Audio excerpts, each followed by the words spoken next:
जो उत्तर प्रदेश को योगी जी ने जंगल राज में तब्दील कर दिया है, पूरे समाज को जाति और धर्म में बांट के रख दिया है और आज इतना भय का वातावरण है उत्तर प्रदेश के अंदर। ना यहाँ महिला सुरक्षित है, ना यहाँ दलित सुरक्षित है, ना पिछड़े वर्ग के लोग सुरक्षित हैं, ना अल्पसंख्यक सुरक्षित है, ना ब्राह्मण सुरक्षित है। और तो और इस तरह की वीडियोस देखने में आई हैं कि थाने के अंदर घुस के बीजेपी के गुंडे पुलिस वालों को भी पीट रहे हैं। तो ये जो भय का वातावरण उत्तर प्रदेश के अंदर बना दिया है। और यहाँ ऐसे स्कूल हैं जहाँ जहाँ से पढ़ के बच्चे कामयाब नहीं हो सकते। स्कूलों में पढ़ने का माहौल ही नहीं है। यहाँ के सरकारी स्कूलों में अच्छा इलाज की व्यवस्था नहीं है। डॉक्टर कहते हैं जब गंभीर हो जाता है मरीज, क्या आप दिल्ली ले जाओ इलाज के लिए। तो आखिर कैसा उत्तर प्रदेश चला रहे हैं योगी जी।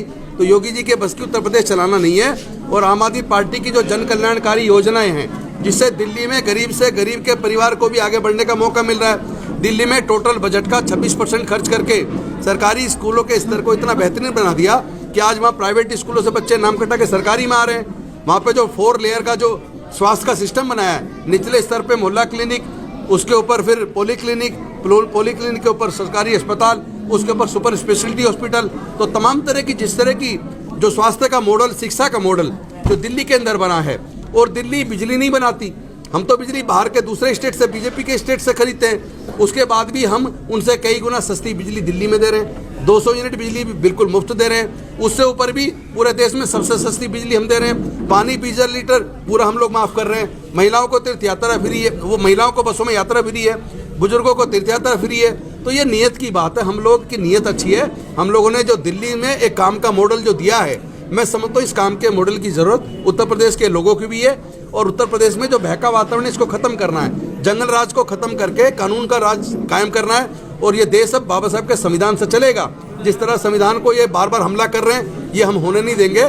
इसीलिए हमें लगा कि अब उत्तर प्रदेश को भी आम आदमी पार्टी की ज़रूरत है। इसीलिए आज कासगंज आना हुआ। हम 75 के 75 जिले में लगातार जा रहे हैं और हमें पूरा भरोसा है इस जिला पंचायत के चुनाव के माध्यम से हम आम आदमी पार्टी की जन कल्याणकारी योजनाओं को घर घर तक पहुंचाने का काम करेंगे। एक एक गांव में, एक एक घर तक पहुंचेंगे। और 2022 का हमारा लक्ष्य है उत्तर प्रदेश के अंदर 2022 में आम आदमी पार्टी की सरकार बनेगी और योगी जी को बाहर का रास्ता दिखाएंगे। क्या है कि ये जो किसान आंदोलन जिसको बोला जा रहा है, ये केवल किसान आंदोलन नहीं है, पूरे देश का जनता का आंदोलन है। चूँकि ये जो किसान से संबंधित, कृषि से संबंधित जो कानून आए हैं, ये कानून मोदी जी ने अपने जो पूंजीपति मित्र हैं उनको और ज़्यादा धनवान बनाने के लिए बनाए हैं। चूँकि कानून बनने से पहले, तब तक तो मसौदा भी तैयार नहीं था, तब तक बड़े बड़े पूंजीपतियों ने बहुत बड़े बड़े गोडाउन बना लिए।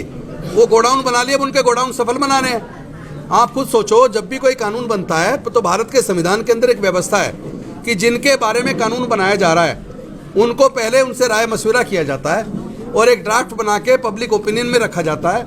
पब्लिक डोमेन में रख के उस पर लोगों से 1 महीने तक प्रतिक्रिया मांगी जाती है। और जो प्रतिक्रियाएं लोगों की आती हैं उनको इनकॉर्पोरेट करके फिर संसद के अंदर विभिन्न पार्टियों के बहस के लिए रखा जाता है। तो जो उसमें सांसद होते हैं वो उसमें बहस करते हैं। कई दिनों तक बहस होने के बाद अगर कोई पार्टी चाहती है कि इस पर मत विभाजन हो, तो मत विभाजन करके जब प्रस्ताव पास हो जाता है तब वो कानून का रूप धारण करता है पब्लिकेशन होने के बाद।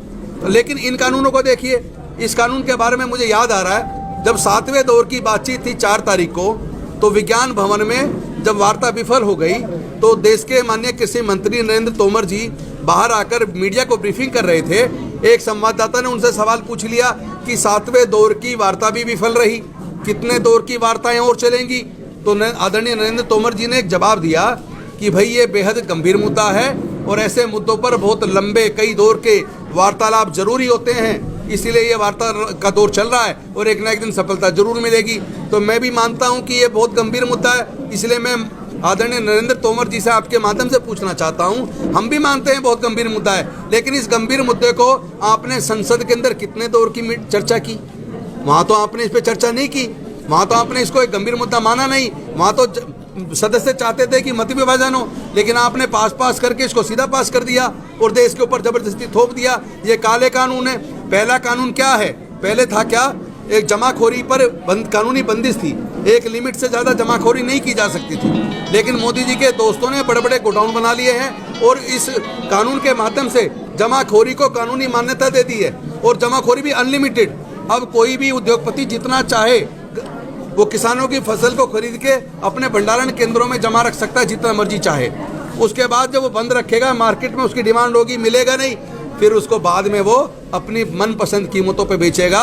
यानी इसकी कीमत इससे इतनी ज़्यादा बढ़ जाने वाली है कि आम आदमी के हाथ से चीज़ें निकलने वाली हैं। जैसे मैं एग्जाम्पल के तौर पर बताना चाहता हूँ, इन कानून के बनने के बाद क्या हुआ, अब से ये अब फसल आलू की फसल चल रही है ना, इस आलू की फसल के दौरान हर साल, चूँकि मैं खुद सब्जी अपने घर की लेके आता हूँ हर हफ्ते, तो मैं हर साल इस आलू की फसल के सीजन पे 10 रुपये के 3 किलो और 4 किलो आलू खूब मैंने खरीदे हैं। लेकिन पहली बार हुआ जो 10 रुपये में, मतलब 50 रुपये में 1 किलो आलू खरीदा है, और वो भी सीजन में।